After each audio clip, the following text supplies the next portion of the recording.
the press conference for Disney Pixar's Coco. It's very exciting to be here, to be talking about a film that celebrates Latin culture, and let's bring the people that made the film right to the stage. Starting with Lee Unkrich, the director, an Oscar winner. Then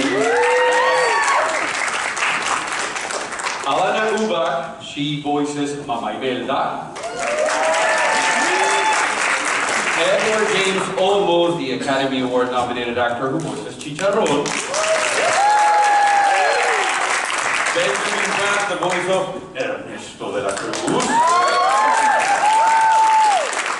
Golden Globe winner Gael Garcia Bernal, the voice of Hector.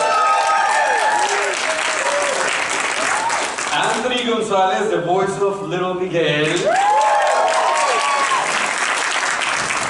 Adrian Molina, writer and co-director. And Darla K. Anderson, producer. Well, first of all, I would like to know how you guys feel, because yesterday the premiere was so amazing at the El Capitan Theater. It's such a celebration of Latino culture. And if you could just say how you're feeling right now that the movie's about to come out. We're on cloud nine. I am. I'm with her. Wow.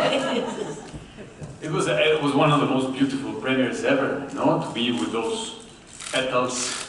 I mean, come on, like, this is the opportunity. To me, it was a modern cultural masterpiece. It really We're just saying that every press conference, and I'll include every premiere, should have a mariachi band. Especially mariachi. Yes. I can totally agree with that, Benjamin.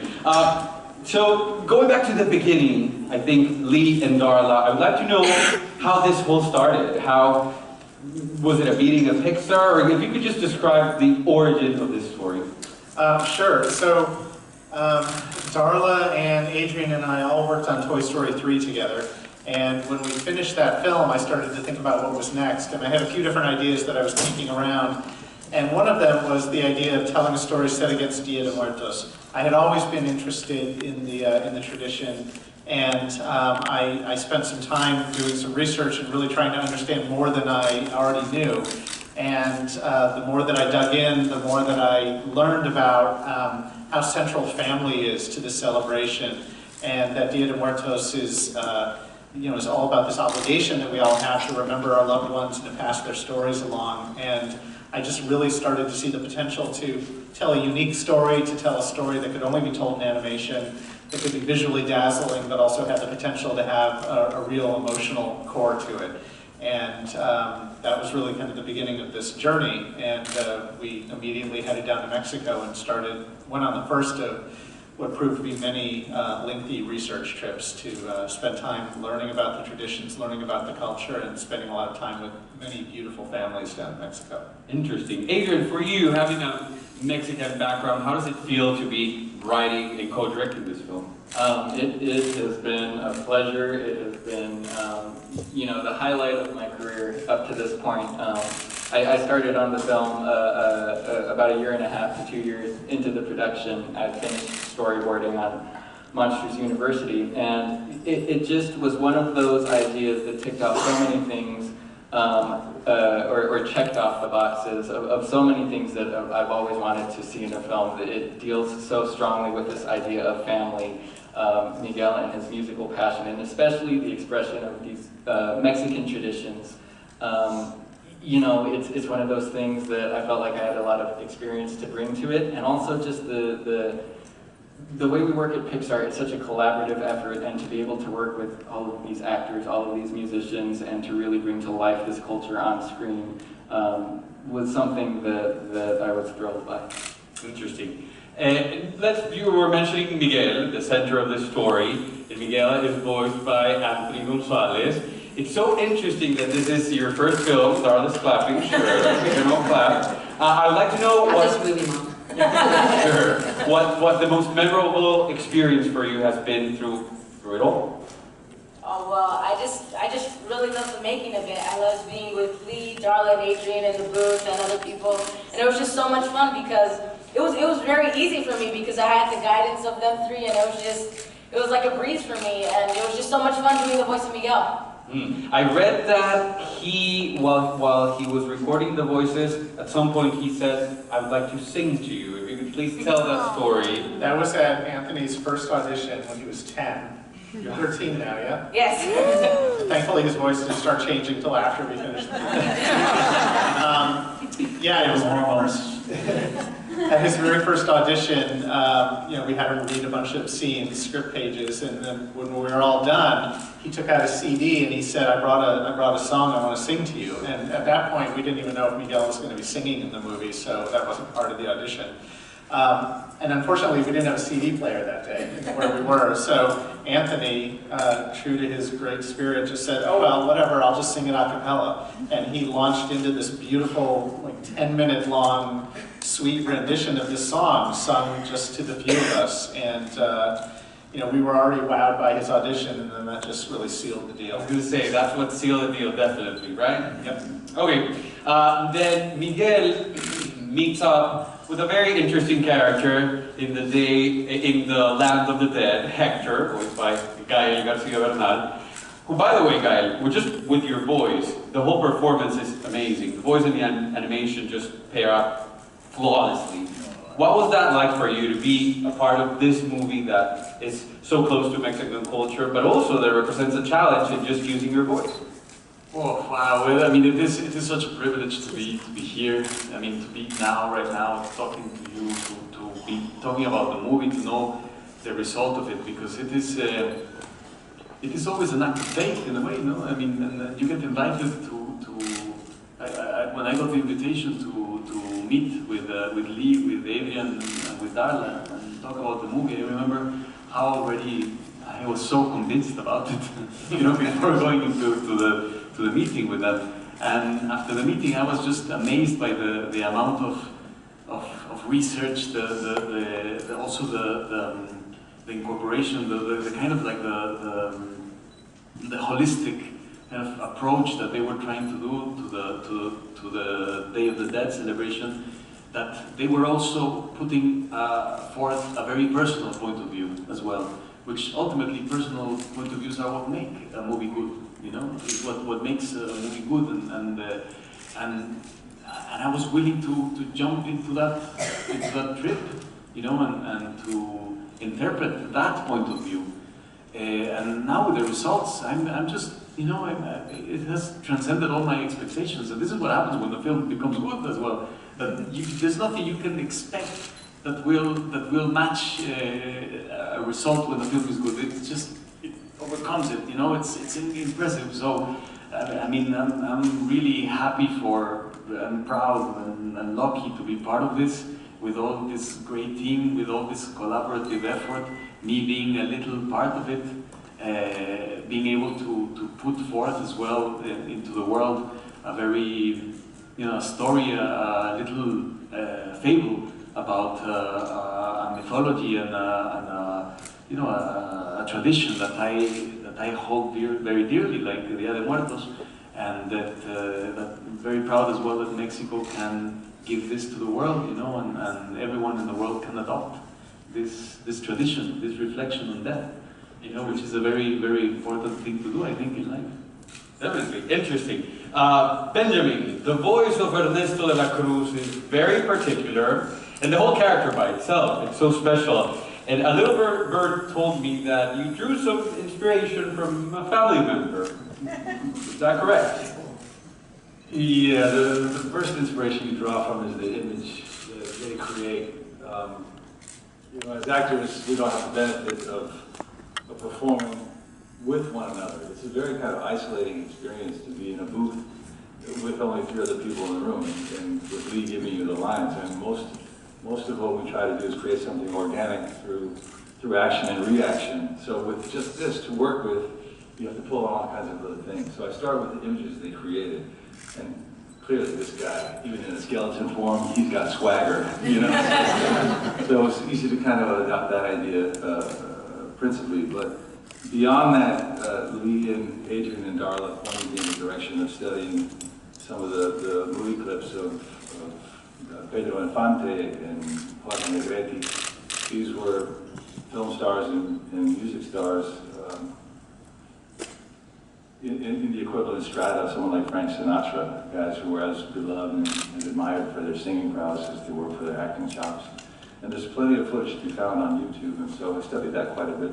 But beyond that, to your question, my own father, who's now deceased, and who I lost touch with many years before he passed on, I lived with him in some very formative years, from 12 to about 17. And although he was quite a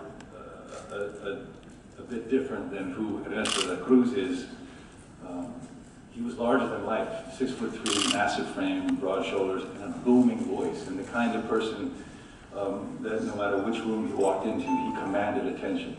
And sometimes by saying the wrong things, I'll say that much, but nonetheless, it was the kind of thing that I could draw on because it was familiar to me. So in that way, that was kind of like the linchpin for me with all this other stuff, to create someone that enjoyed that adulation, not only enjoyed it, but actually used it as his life's blood. Interesting. Mr. Edward James Olmos, you have it's a brief role, but a significant one, because it sort of sets out some of the rules of the land of the dead, and a character that's not necessarily in its best stage. What was it like for you to play that character? You know, when they invited me to come up, Lee and Darla had invited me to come up to Pixar, and they said that they were doing this film and they wanted me to inform me about it and ask me my opinion about it. And they were so incredibly respectful of the material that they were working with that immediately it transcended into understanding on my part. And when they asked me to play the role, I was privileged.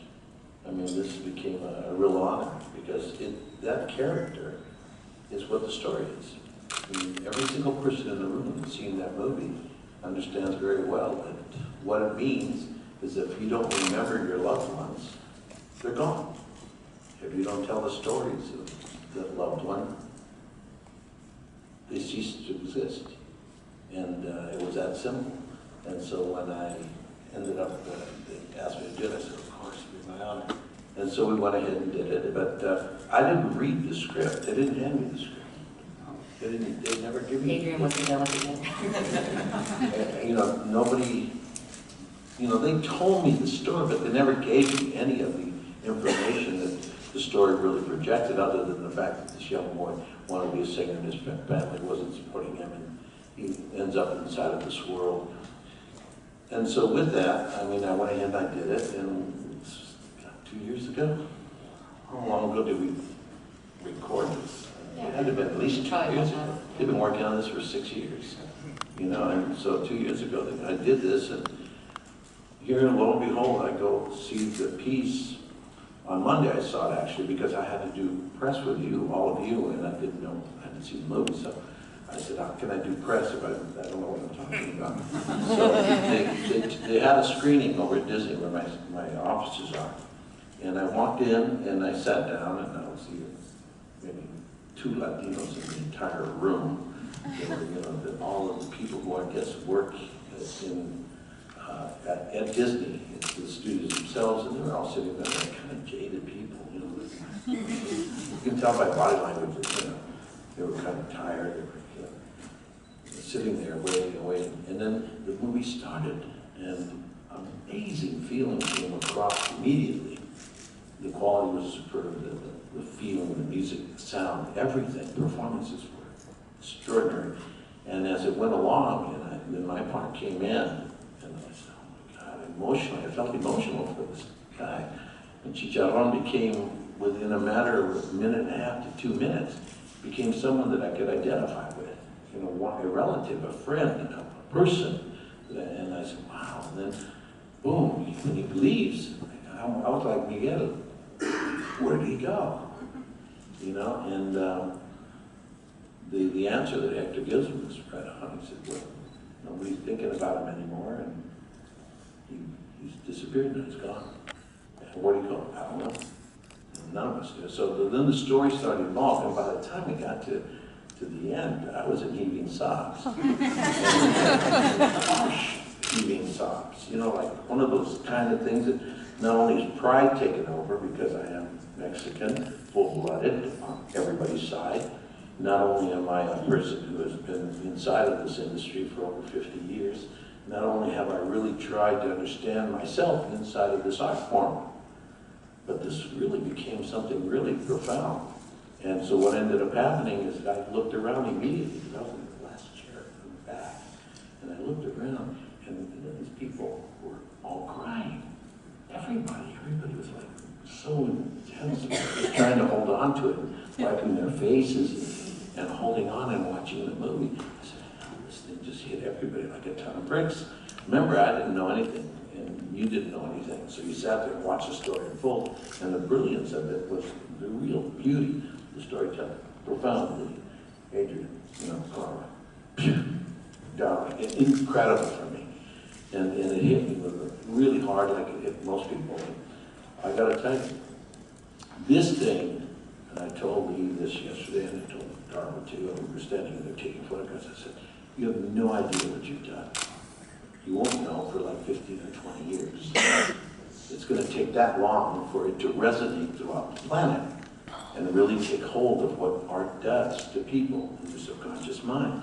And what it does, I mean, people who have never are going to see this movie are going to come out really moved, especially if you haven't thought about your parents or if you haven't thought about your loved ones, if you haven't really gotten into your own family and you've been too busy living your life that you haven't gone back to even say thank you. You haven't been even to maybe the cemetery when you've been buried now for 30 years or 20 years or however long you've been away from you. You know, when's the last time you visited your great-great-grandmother's burial site? You know, that's a touchy situation there, Ed. Right.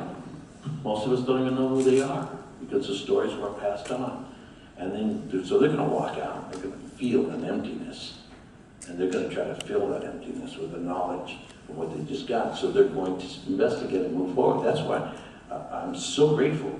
I mean, 6 years ago, you didn't know that we'd be politically in the shape that we're in. Nobody did. Nobody knew that Mexicans were going to be treated like they've been treated over the last year. Nobody. The last 2 years have been very difficult for us, and it's hard not to come about and have an attitude. So, but you know, you try to stay strong, knowing that the pendulum swaying one way, it's going to swing back. And when it does, it'll have a different reaction, and we'll have another sense of who we are in the changes. This thing placed us in a very strong position for the future. People are going to say thank you to the Mexican culture for introducing them to a value that they did not know anything about. We celebrate, you know, Halloween. Hello? That's how we celebrate the Day of the Dead. We dress up and, you know, we go out and trick-or-treat, you know, and think about that versus what the Day of the Dead really represents for many of us, which is a time to celebrate in the memory of and pass the stories on and celebrate life at its fullest. So I'm, as Chicharron, doing the one scene. It's one of my proudest moments in the art form. Yeah, great.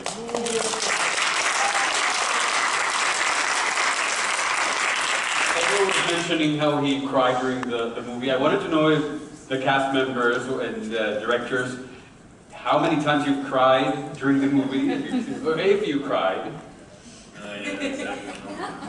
I'm not telling. You did.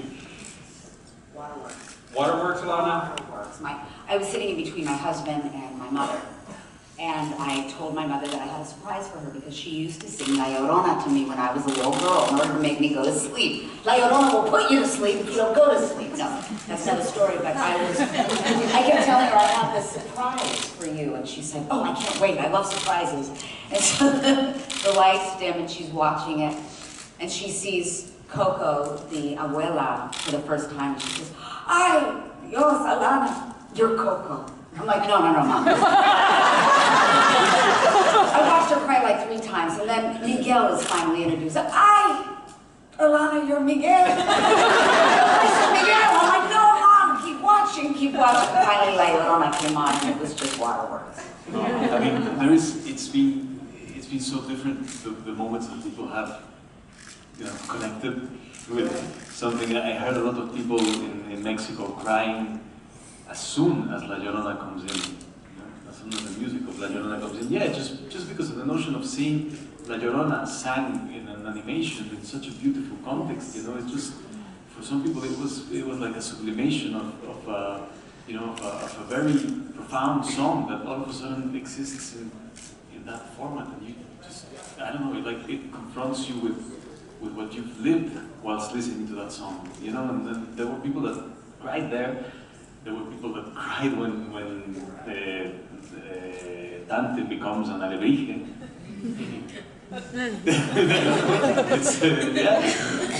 And there were many other obvious points where I also like. When we make our movies, we make them for everybody, young to old, and so what I really want young kids to take away from the film is to be thinking about their ancestors and think about where they came from. Well, first I want them to have a great time. First I want them to come and enjoy the film and have a fabulous time. And then if they watch it multiple times, I want them to be thinking about, hopefully, where they came from and who their great-grandparents might be and what their ancestry is. And then Adrian's fond of saying he hopes that they'll all pick up a musical instrument. So that would be also very cool. Yeah. I also think,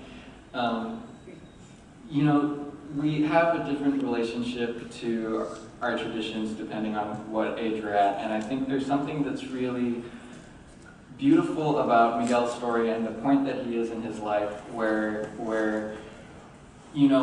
sometimes it takes you a long time to learn the value of the things that your parents have to teach you or that your grandparents have to teach you, and sometimes it's a struggle to realize why that applies to your life. And Miguel, I think, is just this really great entry point for kids to just see this transition from not understanding the value of his family's traditions to really opening up and seeing that even when communication is messy, that love is there, and that as you grow older, you really begin to understand and respect the sacrifices that are made for you, and you want to pay it back. You want to find a way to say thank you for all of the things that the previous generations have struggled to provide for you.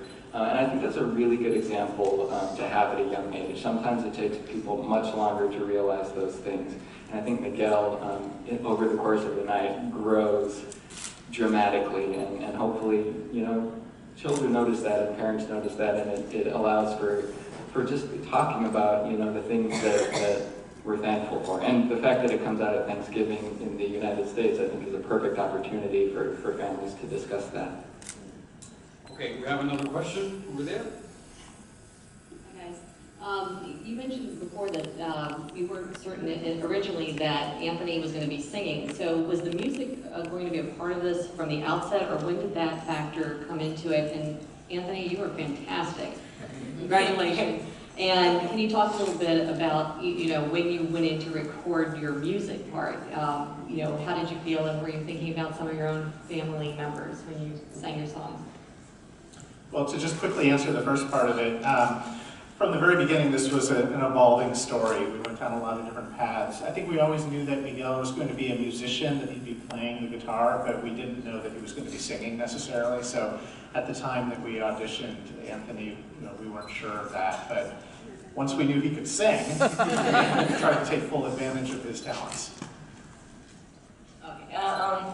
When I knew that I was going to sing that day in the booth, I would get so excited because, I love to sing, and especially these wonderful songs that Adrian Molina, Jermaine Franco, and other people made. They're just incredible messages. They send incredible messages, and they're just incredible lyrics that I love to sing, like Proud Corazon. I just love the rhythm and the melody and the lyrics. Like Remember Me, it's very sentimental. And for me, my grandfather passed away when I was 6 years old, and he was very special to me because he would always support me in my music career.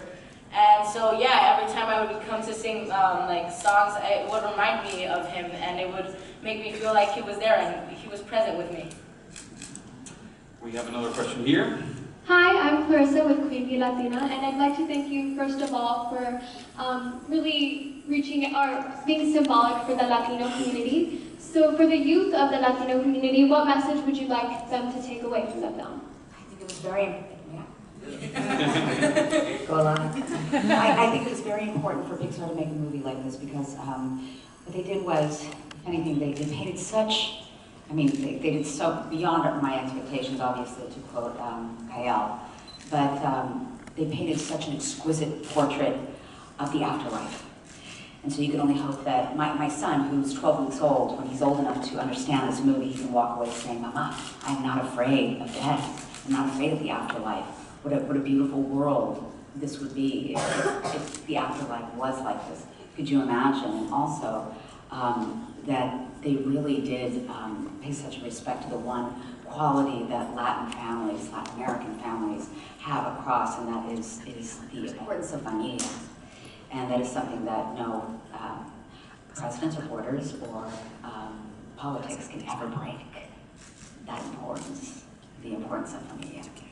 Yes, I mean, I've been saying this a lot, but I really have to stress it over and over again because, I mean, if I have to do a very personal dedication, this film is for the kids, the Latino kids growing in the United States.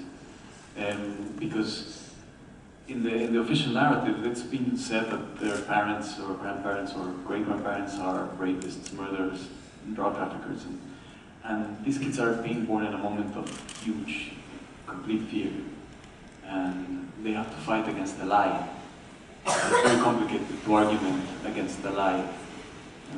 And this film, or this expression, amongst within many other forms of expression that happen day to day, it's gonna give kids a way to feel confident of where they come from, of where their parents, great-grandparents, grandparents come from, to know that they come from a very sophisticated culture, to know that they have the possibility to always have access to that hive, to that, to that colmena of life, and that they can come up with new answers to what's needed in life, that we as humanity need right now.